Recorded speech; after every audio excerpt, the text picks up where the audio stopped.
Okay, so surrounding you is an eerie graveyard. There are gravestones littered about, and trees made from stone cast ominous shadows across the ground. Trees made from stone cast ominous shadows across the grounds. Nearby there is a bench where you must rest. A skull leers at you from an archway. It appears to be the entrance to a crumbling bridge of stairs that traverses a large pit glowing with an ethereal blue light. The feeling of death and decay surrounds you, and you sense that this place is one of an arcane, ancient evil. There's a bench.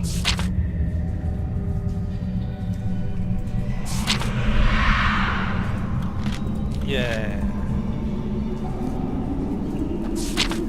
Okay. Yada yada yada again. Yada yada yada again. I guess graveyard seems more spider-like.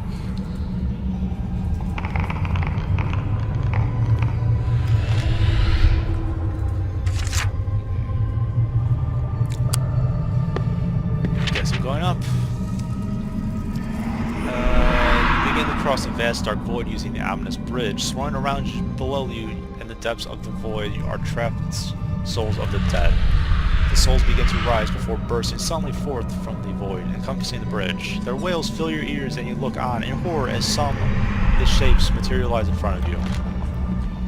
You have disturbed our rest, one of the ghosts whispers.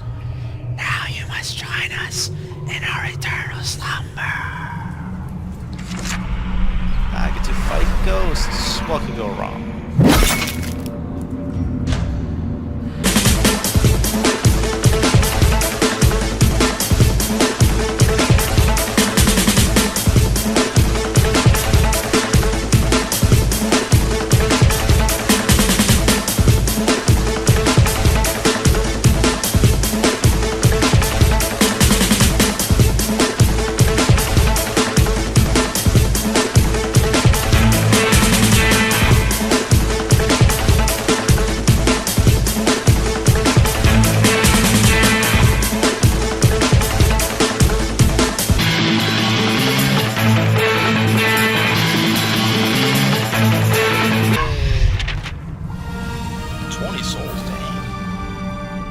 Rolling in. 69. Defeat the ghosts. Ghosts slowly slink back into the depths of the surrounding void. One of them remains and addresses you. You have proven your worth, one new shoe of the Bone Ridge clan. Enter the domain of the dead at your peril. The Lord of the Undead will not be as kind as we would have been. I feel uneasy. They know my name. Yes, that's why I should feel uneasy. The last spirit sings through the floor and joins the others back in the room. A tall carved archway looms ahead of you. To either side and above, rows of black windows face the gloom of the cavern. Out of the corner eye, you see faces staring out at you from the darkness, only then to disappear when you turn to face them. Bravely, you step through the imposing entrance and make your way inside. This looks like Legends of the Hidden Temple. Reach the end of the path. A stone pillar decorated with monstrous bones supports the room. There are paths leading to the left and right, and a wooden ladder to the left of the stone pillars leads upwards. Let's go to the right. You enter a sinister chamber. The room is dank and dreary, and a number of coffins, some sealed, are lined up against the wall of the room. You hear a ghostly whisper in the air. We will decide if you are worthy of our aid adventure. Experience the ordeal of fates. There's a rumbling at the ground beneath your feet, and suddenly one coffin lid opens, revealing golden jewels shining and sparkling in front of your eyes. Come on, lucky 7. I got an 8. So every time I fail one of these, this gets lower, and I need to roll lower than that to make it. Okay, that makes sense. Oh, let's try it out. What could go wrong?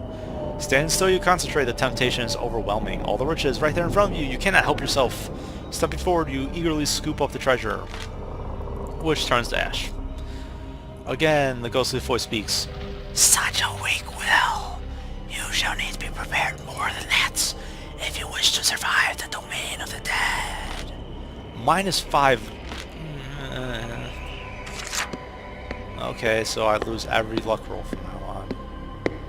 Yay. Reaching the top of the spiral staircase, you enter a large room. Various bits of wood and debris are strewn untidily across the floor. A prominent set of steps leads upwards at the entrance to the room, while there is another large door on your left.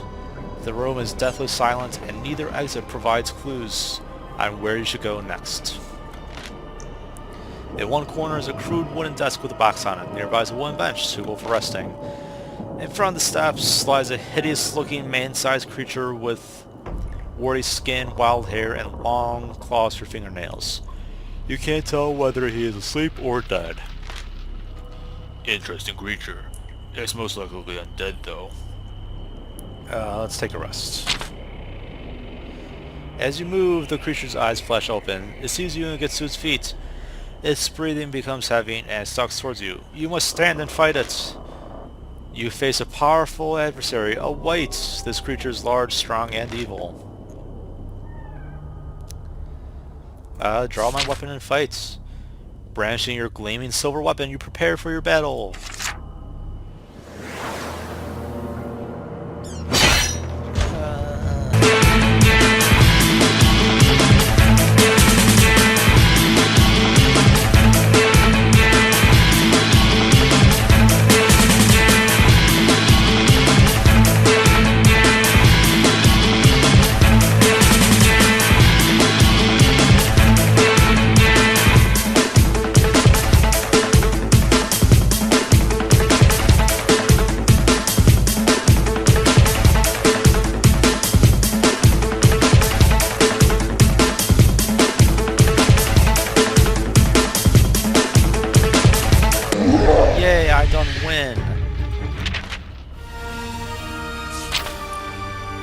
Let's take a nap.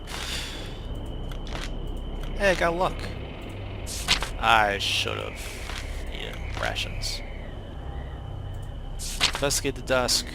Money, money, money, money, money, money. Let's go upstairs.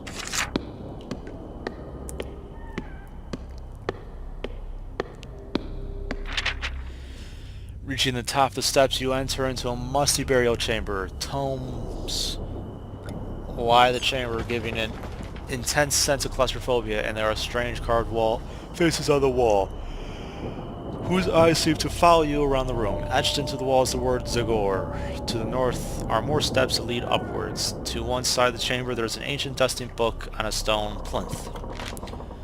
Those eyes that follow me make me nervous. I don't like what I don't understand. Wow, you little ignorance. Suddenly you feel rumbling, which becomes a violent shaking. Bursting through the rock are grotesque, reanimating giant worms. Part of their flesh have decayed, and they have gray, sickly skin. They are crypt worms, revived to protect the resting place of Zagor's ancestors. Let's fight.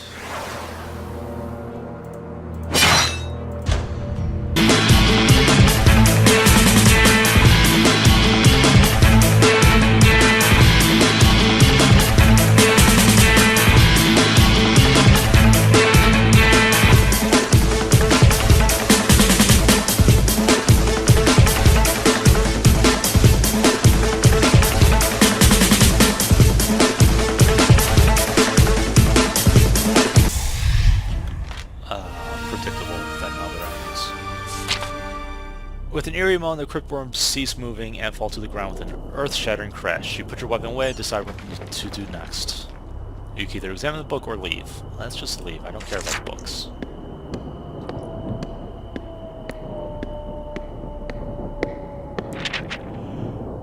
Enter another chamber. This seems plain. Suddenly there's a spark followed by an intense pillar of fire. It burns brighter, emitting an intense howl from deep inside it. The flames begin to dissipate, and standing in its place is a terrifying hellhound. Let's fight a hellhound too!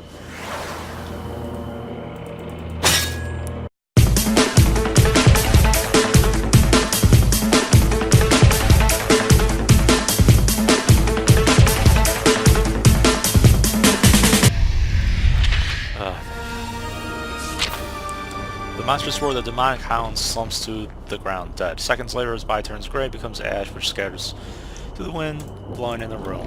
Search the area, but find nothing.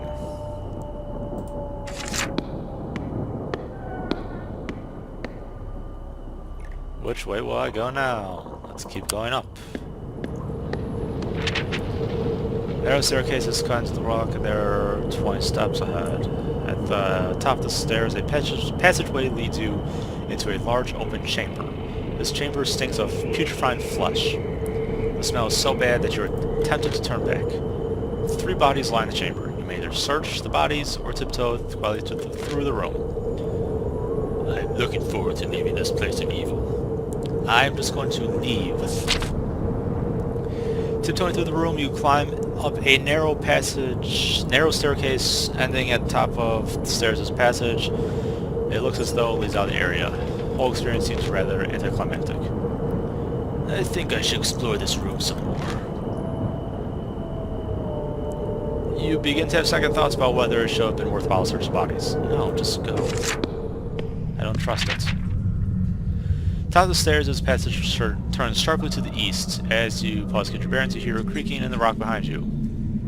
You spin around in time to see a heavy portcullis drop to seal the passageway behind you. Cool. Let's rest. And eat. Let's go upstairs. Stepping into a tall, pillared room, you are stunned by its centerpiece. In the middle of the room stands a large, intricate glass globe. Inside the globe appears to be a complex maze, constantly twisting and rotating. As you look closer, there seems to be tiny figures inside the maze. A most impressive construction. I wonder what it does. The maze seems to get larger before your eyes, and an intense light suddenly begins to shine. Before you know what is happening, the dazzling light has completely overwhelmed you. You feel dizzy and collapse to the floor. The bright light surrounds you fades as you appear in a square-shaped roof painted with strange purple flagstones. You feel lightheaded and highly disoriented. Bizarre crystalline structures surround you, and you have a distinct feeling that you are now somehow within the globe you encountered. Many of the items around you match the features you saw in the last sphere. You probably should have led with that, because that, whatever. Shaking off your disorientation, you decide to take a look around. There's an archway on your left, and beyond it you can see some steps leading upwards. There's also a crystal plinth situated next to the archway that looks interesting. The only other exit from the room seems to be a large archway facing you. Let's check out this plinth, I guess. Small crystal plinth is about the size of a dwarf, and it sparkles with an ethereal quality. It looks as though the plinth holds 3 crystal rods inserted into circular slots. One of these slots already has a rod sitting proud from it. Let's go through the archway. You come to the crossroads with paths leading off in all directions. You are surrounded on all sides by the strange crystalline shapes that appear dotted around this strange place. In the center of the crossroads, hanging from a rope in a small cage, there is a goblin sitting in the cage with its legs dangling through the bars. Strangely, it looks though the rope is not being held up by anything at this piercing darkness above. You also notice a small metal box directly below the cage. Let's talk to the Gobbler. You look up toward the cage. The Gobbler begins humming some nice tune. This creature either can't hold a note, or this is the worst tune you've ever heard. How'd you get up there? It's my shift to sit in a cave and hold this crystal thingy. Ain't much fun, I can tell you. I sat here hour after hour waiting for the next sucker adventure in the Master's Maze. Pausing for a moment, the goblin is clearly thinking hard. I think the other keeps making it my shift, you know. They're jealous because I'm smarter than they is. This only raises more questions. Why should you hold your tongue? The goblin starts to swing its legs back and forth, which makes the cage start to rock forwards and backwards. You must be joking. Maze Master will unlock that. You need to find another way to get me down. That box below me is a good clue. Let's look at the box. You bend down on one knee and examine the box. It is fixed into the purple paving on the floor and has a carved hole in it, the small notch carved in the top of it. It looks as though something could be slotted into it. Perhaps this will lower the cage above. If you don't have everything you need, I've been a wander.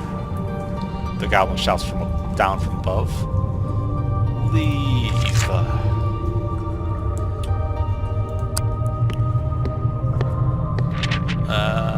Plinth. No. Oh, I want to take it out.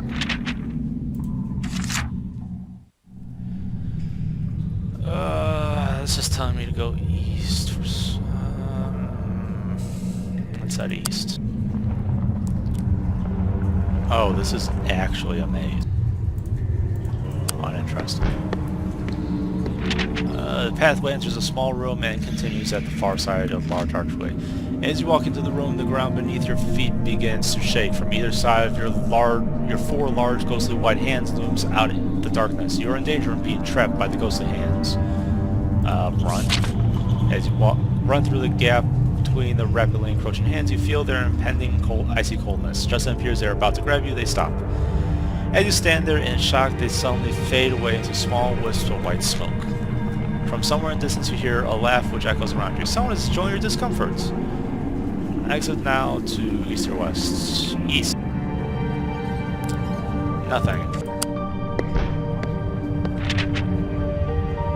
Large pillars border the corridor and also blocks the corridor ahead. You begin to turn around and realize you have been cornered by 4 very large and vicious-looking giant rats.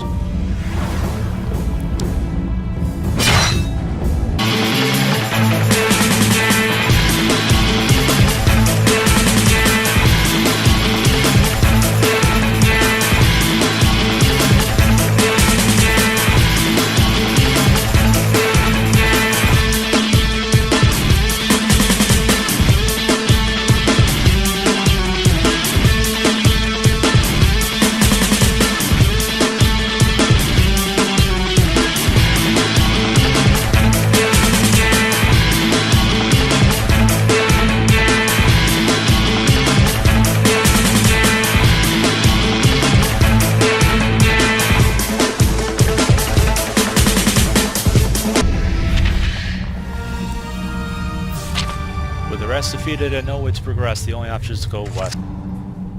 Okay, let's take a stop here. This maze is going to take a while. Okay, this stupid maze. Who knows how to get through? Let's go north. What happens here? More hands, right? Run! Oh, it caught me. And I need to fight. Die immediately. God.